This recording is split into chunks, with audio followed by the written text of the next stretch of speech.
नमस्कार। श्री जगन्नाथ ज्वेलर्स अन्नपाल। वर्तमान gold rate आमर बहुत माने आखि पिंचुड़ा के बढ़ी चलची। गोल्ड रेट माने आमे आखि बुझिले गोटे आखि खुलिले गोटे।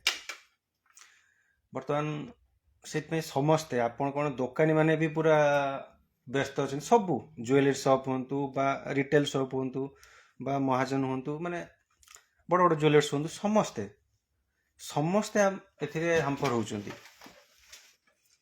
किंतु गोटे जिनस मु आपन कहबी आजिका डेट कथा 20 वर्ष तलर कथा गोटे आपन गोटे माने एई 20 वर्ष भीतर आपन गोटे जिनस देखिबे आजिका डेट रे समस्त पर इंटरनेट अच्छी समस्ते किसी ना किसी जेकोसी उपाय रे किसी ना किसी आपण अर्निंग कर पारछन किसी ना किसी आपण अर्निंग कर परिबे। आजिकल यूट्यूब हेलानी ऑनलाइन गेम हेलानी बाकी जोठी जेकोसी उपाय रे आपण अर्निंग कर परिबे। किंतु 15-20 वर्ष तले बा आम बापा माँ माने बा जेजे माने सेतले केते कष्ट से पैसा रोजगार करथिले। से समय मु कहूची माने 10 वर्ष मुझे पाठ पढ़ुली टंकाटे आम केते खुशी होउथिले। मु कहूची 10-15 वर्ष तला 15 वर्ष तले मु टंकाटे मो जेजे दउथिले सेतले मु खुशी होउथिली। टंकाटे ता मूल्य केते थिला माने से टंकाटे इनकम करिवा पई केते कष्ट होउथबो माने आपण भाभी पारथे मु कोन कहबे चाहूची। से समय रे भी आपण को बा पुओझियों को से समय एते कष्ट करिकि भी आपन को से माने किछि सोलार गोल्ड ज्वेलरी सुना रूपा आपन किछि देइचंती। से समय रे माने 15 वर्ष तळे पळेबा 15 वर्ष तळे धरंतु 2000 मसिया सुना दर थिला 4400 टका मु अराउंड एवरेज कहूची 4400 टका माने से समय रे 10 ग्राम को माने एवरेज पड़थिला माने गोल्ड रेट थिला 4400 टका। से समय रे 4000 टका जा पाखर थिला ता पखापखे पछपटे 40,000 लोक बोलुथिले। माने मो कहया कथा जे माने से सतले धनी बोली मानी होतले माने सुना जे किनुथला माने आग समय रे बहुत कष्ट रे इनकम करिकि आपन को मो कहया कथा से समय रे एते कष्ट रे बहुत कष्ट रे इनकम करियाटा केते कष्ट थिला। आमो बापा मामा जेजे माने माने मु कहूची 20-25 वर्ष तळ कथा माने से समय रे केते कष्ट थिला से माने एते कष्ट करिकि भी माने आमो माननकु माने वर्तमान पीढ़ी को से माने सोना रूपा किछि देइथिले। तामने वर्तमान समय आ से समय भितर फरक एतिकी जे से समय इनकम करिया पई किछि सोर्स नथिला। चाष करूथिले का घर बुलिया को जाउथिले माने काम करते जाउथिले स्पेसिफिक काम थिला। से समय स्पेसिफिक काम थिला स्पेसिफिक इनकम थिला जे एई गोटिए काम करथुले। सेतले चाकरी करिया पई नथिला माने आमे बाहर कोठी काम करिया माने प्रिफर करथुले। वर्तमान समय लोक चाकरी गवर्नमेंट सर्विस कहउछन चाकरी करिया पई चाहउछन्ती माने मोर कहयार कथा से समय रे बापा माने कष्ट करिकि आपन किछि सुना देथिले।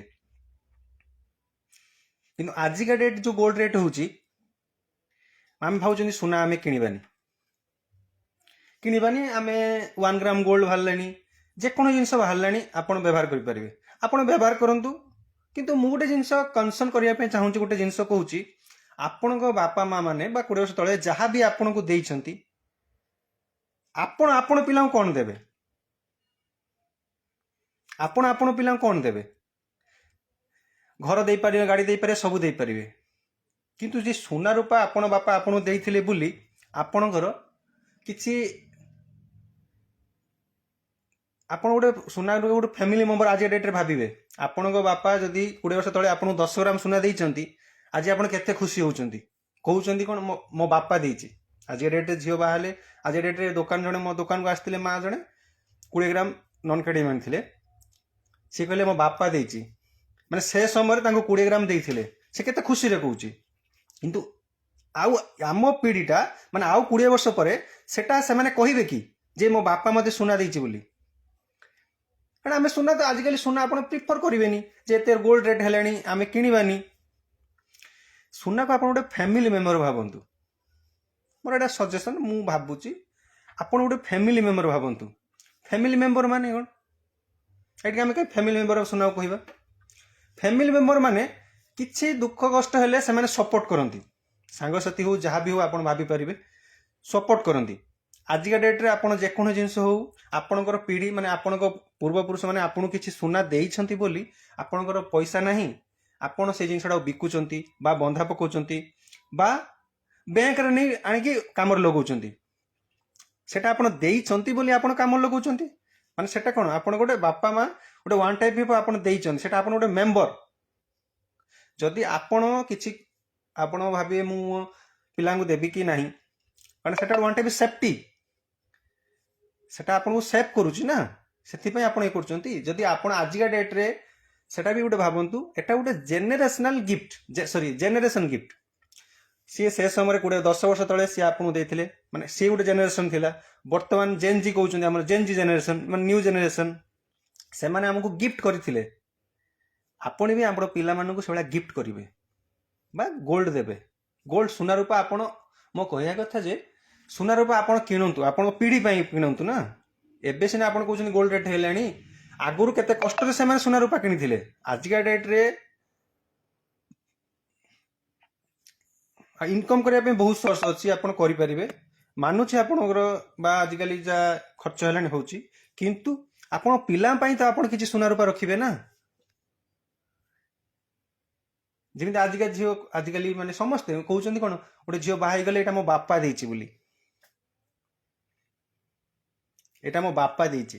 ସମସ୍ତେ ଆଜି ଯେକୌଣସି ଜୁଏଲାରୀ ଯାଆନ୍ତୁ, ଏଇଟା କିଏ ଦେଇଛି? ମୋ ବାପା ଦେଇଛି କି ମୋ ସ୍ତ୍ରୀ ଦେଇଛନ୍ତି, ଯିଏ ବି ଯାହା ହୁଅନ୍ତୁ, ଯିଏ ଜଣକୁ ଦେଇଛି ବୋଲି କହୁଛନ୍ତି ନା। ଯଦି ଆପଣ ଆଜିକା ଡେଟ୍ରେ କହିବେ ସୁନା ରେଟ୍ ବଢ଼ିଗଲା ଆମେ କିଣିବାନି କି ଯେକୌଣସି ଜିନିଷ ବ୍ୟବହାର କରିଦେବେ, ସେଟା ଠିକ୍ ଅଛି। ଆପଣ ବାହାରକୁ ଯାଉଛନ୍ତି କିଣୁଛନ୍ତି, ସେଟା ଭଲ କଥା। ଆପଣ ଆଜିକା ସମୟ ଯାହା ଚାଲିଛି କିଣୁଛନ୍ତି, ଠିକ୍ ଅଛି। କିନ୍ତୁ ସୁନା ବି ଗୋଟେ ୱାନ୍ ଟାଇପ୍ ଇନଭେଷ୍ଟମେଣ୍ଟ ବି ଆପଣ ଭାବନ୍ତୁ ନା। ମୁଁ କ'ଣ କହିଲି, 2010 ମସିହାରେ ଆରାଉଣ୍ଡ ଭାବନ୍ତୁ ଗୋଲ୍ଡ ରେଟ୍ ଥିଲା 18,500। ଆଜିକା ଡେଟ୍ରେ ସୁନା ରେଟ୍ ପାଖାପାଖି କେତେ ହେଲାଣି? 1.5 ଲକ୍ଷ ପ୍ଲସ୍ ହେଲାଣି। ତାହେଲେ ସେଟା କେତେ 10 ବର୍ଷରେ କେତେ ଇନଭେଷ୍ଟମେଣ୍ଟ ଆପଣ ହେଇଗଲା? ସେଟା ଗୋଟେ ଇନଭେଷ୍ଟମେଣ୍ଟ, ଆଉ ଫିଜିକାଲ ଇନଭେଷ୍ଟମେଣ୍ଟ। ନେଟ୍ରେ ମୋବାଇଲରେ ଆପଣ କିଣିଦେବେ, ଗୋଟେ ଗୋଲ୍ଡ କିଣନ୍ତୁ, କିନ୍ତୁ ଆପଣ ତାକୁ ସଙ୍ଗେ ସଙ୍ଗେ କାମରେ ଲଗେଇ ପାରିବେନି ନା। ଗୋଟେ ପ୍ରୋସେସିଂ ହେବା ପାଇଁ ସମୟ ଲାଗେ। ମୁଁ ତାକୁ ବିକିଦେବି, ସେ କ'ଣ ପଇସା ଆପଣ ଆକାଉଣ୍ଟରେ ଜଲ୍ଦି ପଳେଇ ଆସିବ? ଆସିବନି। କିନ୍ତୁ ମୁଁ ସେଇଟା କହିବାକୁ ଚାହୁଁଛି, ଆପଣ ଫିଜିକାଲ ଗୋଲ୍ଡ କିଛି କିଣନ୍ତୁ, ଯେକୌଣସି ଟ୍ରଷ୍ଟେଡ ଜୁଏଲାରୀ। କିନ୍ତୁ ଆଉ ଗୋଟେ କଥା ରିକ୍ୱେଷ୍ଟ କରିବି, ଆପଣ ଲୋକାଲ ଜୁଏଲାରୀ କିଣନ୍ତୁ। ଲୋକାଲ ଜୁଏଲାରୀ ଆପଣଙ୍କର ଯୋଉଠି ଟ୍ରଷ୍ଟେଡ ହେଉଛି, ଲୋକାଲ ଜୁଏଲାରୀ କିଣନ୍ତୁ। ଆମେ ରିକ୍ୱେଷ୍ଟ କରିବୁ ଲୋକାଲ ଜୁଏଲାରୀ କିଣନ୍ତୁ, ଆପଣ ଟ୍ରଷ୍ଟ। ଲୋକାଲ ଜୁଏଲାରୀ କିଣିଲେ ବେନିଫିଟଟା କ'ଣ? ବେନିଫିଟ ହେଉଛି ଆପଣଙ୍କର ଗୋଟେ ଜେନେରେସନ ଅଛି, ଆପଣ ତାଙ୍କ ସହିତ ସମ୍ପର୍କ ଅଛି, ଭରସା ବି ଅଛି। ବାପା ଯାଉଥିଲେ ସେଠିକି, ତାଙ୍କ ପୁଅ ଯାଉଛନ୍ତି, ଏ କାହା ପୁଅ ତୁ? ୟା ପୁଅ ତୁ?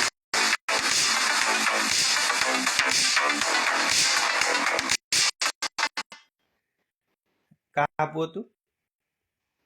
ମାନେ ଆମେ କହୁଥିଲେ ପ୍ରଶାନ୍ତ, ଏଇ ଧରନ୍ତୁ ପ୍ରଶାନ୍ତ ତାଙ୍କ ପୁଅ କି ରାମ ପୁଅ କି ଶ୍ୟାମ ପୁଅ, ଆମେ କହୁଛନ୍ତି, ଆମେ ଚିହ୍ନିଛନ୍ତି ସେ ତାଙ୍କୁ। ସେଠି ଆପଣଙ୍କର ଗୋଟେ ପଡ଼ିବ, କାରଣ ଆପଣଙ୍କୁ ଚିହ୍ନିଛନ୍ତି, ଜାଣିଛନ୍ତି। ଆପଣ କୌଣସି ଜିନିଷ ବିକିବାକୁ ଚାହିଁଲେ, କିଛି କହିଲେ, ଆପଣ ତାଙ୍କୁ ହେଲ୍ପ କରିବେ। ଆପଣଙ୍କର ପାଉଁଜ ଛିଡ଼ି ଯାଉଛି କି ପାଉଁଜ କଟି ଯାଉଛି କି ପାଉଁଜ କଳା ପଡୁଛି, ଆପଣ ଲୋକାଲ ଜୁଏଲାରୀ ହିଁ କହିପାରିବେ। ମାନେ ସବୁ ଜିନିଷ ଆପଣଙ୍କର କମ୍ପ୍ଲେନଟା, ଆପଣଙ୍କର ଯେକୌଣସି କମ୍ପ୍ଲେନ ଆପଣ ସ୍ପେସିଫାଇ ଲୋକାଲ ଜୁଏଲାରୀ ବେଟର କହିପାରିବେ। କାରଣ ସେଠି ଲୋକାଲ ଜୁଏଲାରୀ ଯିଏ ଥାନ୍ତି, ସେଠି ତାଙ୍କର ଯିଏ କର୍ମଚାରୀ ଥାନ୍ତି, କିନ୍ତୁ ମାଲିକ ବି ଥାଏ ସେଠି ନା, ସେଠି ମାଲିକ ଥାଏ। ଓନରଟା ହିଁ ସେ ଲୋକାଲ ସବୁ ଥାନ୍ତି। ବଡ଼ ବଡ଼ ଜୁଏଲାରୀ କ'ଣ ଓନର କେହି ଥାନ୍ତି? କେହି ନଥାନ୍ତି। ସେଠି ଆପଣଙ୍କର ମ୍ୟାନେଜର ଥାଏ। ଲୋକାଲ ଜୁଏଲାରୀ ଆପଣ ସମ୍ପର୍କ ଥାଏ, ଟ୍ରଷ୍ଟ। ମୁଁ କହିବା କଥା ନାହିଁ ସମସ୍ତଙ୍କୁ ଟ୍ରଷ୍ଟ ଯାହା ଉପରେ କରୁଛନ୍ତି, କିନ୍ତୁ କିଣନ୍ତୁ। ମୁଁ ବେଶୀ କହିବାକୁ ଚାହୁଁଛି, ରିକ୍ୱେଷ୍ଟ କରୁଛି, ଆପଣ ଲୋକାଲ ଜୁଏଲାରୀ କିଣନ୍ତୁ। ମାନେ କହିବା ପାଇଁ ଚାହୁଁଥିଲି, ଆପଣ ଯଦି ଗୋଲ୍ଡ କିଛି କିଣୁଛନ୍ତି, ଫିଜିକାଲ କିଣୁଛନ୍ତି, ଫିଜିକାଲ, ଅନଲାଇନ କଥା ମୁଁ କହୁନି, ଫିଜିକାଲ, ତାହେଲେ ଆପଣ ବେଟର ବେନିଫିଟ୍ ପାଇବେ। ଇନଷ୍ଟାଣ୍ଟ ଆପଣଙ୍କୁ ପଇସା ଦରକାର ଅଛି, ଆପଣ ତାକୁ ବିକିପାରିବେ ଇନଷ୍ଟାଣ୍ଟ। ଆଉ ଆଜିକା ଧର ସୁନା ରେଟ୍ ଯାହା ବଢ଼ିଲାଣି, ଯଦି ଆପଣ ଏବେଠୁ କିଛି କିଛି କିଣିକି ରଖିବେ, ଆପଣଙ୍କ ଫ୍ୟୁଚର ଯୋଉ ଝିଅ ଅଛି ଯାହା ଅଛି ତାଙ୍କ ପାଇଁ ବେନିଫିଟ୍ ହେବ। ଆପଣ ଅଳ୍ପ ଅଳ୍ପ କିଣନ୍ତୁ। ଆଉ ଗୋଟେ କଥା, ଆପଣ ଭାବେ ମୁଁ ଅଳ୍ପ ଓଜନରେ କିଣିଦେବି, ଅଳ୍ପ ଓଜନରେ କିଣିଦେବି, କିଣିଲେ କେତେ ଦିନ ୟୁଜ୍ କରିବେ?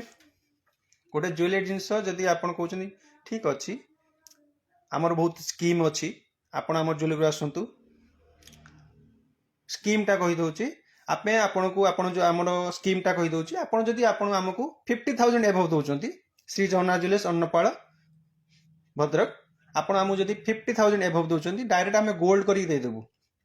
ଆଜିକା ଡେଟ୍ରେ କ'ଣ ଅଛି, ଡାଇରେକ୍ଟ ଏତିକି ଗ୍ରାମ ହେଲା ଆପଣଙ୍କୁ ବିଲ୍ ଦେଇଦେବୁ, ଆପଣ ଗୋଟେ ବର୍ଷ ଭିତରେ କିଣିପାରିବେ। ଏଥିରେ ଆପଣ ବେନିଫିଟ୍ କ'ଣ? ଗୋଲ୍ଡ ରେଟ୍ ଯାହା ବି ହଉ, ଆପଣ ଧୀରେ ଧୀରେ ଆପଣ ଜିନିଷଟା ନେଲେ ତାପରେ କ'ଣ ହବ କି ଆପଣଙ୍କର ଗୋଟେ ଭଲ ୱେଟ୍ରେ ନେଇପାରିବେ। ଗୋଲ୍ଡରେ କେଡିଏମ୍ରେ ଆପଣ ଯେତେ କମ୍ ଓଜନରେ ନେବେ ସେତେ ସଫ୍ଟ, ଯେତେ ଅଧିକା ଓଜନରେ ନେବେ ସେଟା ଟିକେ ଷ୍ଟ୍ରଙ୍ଗ ହବ। ଆଉ ଯଦି ଟିକେ ଅଧିକା ଓଜନରେ ନେଉଛନ୍ତି ତାହେଲେ ଆପଣ ତାକୁ ବେଶୀ ଦିନ ପିନ୍ଧିପାରିବେ, ଆପଣ ତାକୁ ବେଶୀ ଦିନ ବ୍ୟବହାର କରିବା ବା ବେଶୀ ଦିନ ଯିବ, ମାନେ ଆପଣ ମାନେ ଜିନିଷଟା ଆପଣ ଗୋଲ୍ଡଟା ବେଶୀ ଦିନ ପିନ୍ଧିପାରିବେ, ଯାହାଦ୍ୱାରା ଆପଣ ଭ୍ୟାଲୁଟା ହିଁ ରହିବ। ମୋର କହିବା କଥା, ଗୋଲ୍ଡ ଗୋଟେ ଫ୍ୟାମିଲି ମେମ୍ବର ଭଳିଆ ଭାବନ୍ତୁ, ସେଟା ଗୋଟେ ଇନଭେଷ୍ଟମେଣ୍ଟ ବି ଭାବନ୍ତୁ, ଆଉ ଯୋଉଟାକି ବେଟର ମାନେ ଆଜିକା ଡେଟ୍ରେ ମତେ ଲାଗୁଛି ବୋଧେ ଇଣ୍ଟରେଷ୍ଟ ଯଦି ଆପଣ ହିସାବ କରିବେ ଗୋଲ୍ଡ ଠାରୁ କେହି ଦେଇ ହିଁ ପାରିବେନି। ଆପଣ ଯେକୌଣସି ଇନଭେଷ୍ଟ କରନ୍ତୁ, ଆପଣ ଆଜିକା ଡେଟ୍ରେ କହିବେ ମୁଁ ଜମି କିଣିବି, ଜମି କ'ଣ ଇନଷ୍ଟାଣ୍ଟ ଦେବ ଆପଣଙ୍କୁ? ଆପଣ କହିବେ ମୁଁ ତାକୁ ବିକି ମୋ ଝିଅ ବାହାର କରିବି କି ଇଏ କରିବି, ହେଇପାରିବ, କିନ୍ତୁ କେବେ ପଇସା ଦେବ? କିନ୍ତୁ ଗୋଲ୍ଡଟା ଯଦି ଆପଣଙ୍କ ପାଖରେ ଫିଜିକାଲି ଅଛି ତାହେଲେ ଆପଣ ତାକୁ କାମରେ ବି ଲଗେଇ ପାରିବେ, ଆପଣ ଝିଅ ବାହାର କି କ'ଣ କରିବେ, ଆପଣ ସବୁ ବି କରିପାରିବେ। ଆଉ ଆମେ ଯେଉଁ ସ୍କିମ୍ଟା କହିଲୁ ସେଥିରେ ଆପଣ ଷ୍ଟ୍ରଙ୍ଗ ଜିନିଷ ନେଇପାରିବେ। ଆଉ ଆପଣ ଗୋଟେ ଝିଅକୁ କହିବେ, ମାନେ ଆପଣ ଫ୍ୟୁଚର ଜେନେରେସନ୍ ଥିବ ସେଠି ଖୁସି କରିବ, ଗର୍ବରେ କହିବ ଯେ ଆଜିକା ଡେଟ୍ରେ ଏତେ ଦରଦାମ ହେଲେ ବି ମୋ ବାପା ମୋତେ ସୁନା ଦେଇଛନ୍ତି, ମୋ ବାପା ମା ମୋତେ ସୁନା ରୂପା ଦେଇଛନ୍ତି, ସେ କେତେ ଗର୍ବରେ କହିବ। ମୁଁ ଜାଣିଛି ଆପଣ ସେଇଟା ନିଶ୍ଚିତ କରିବେ, ଆପଣ ପିଲା ଛୁଆ ପାଇଁ ନିଶ୍ଚିତ ସୁନା କିଣିବେ। କୋଉଠି କିଣିବେ? ଶ୍ରୀ ଜଗନ୍ନାଥ ଜୁଏଲର୍ସ, ଅନ୍ନପାଳ, ଭଦ୍ରକ।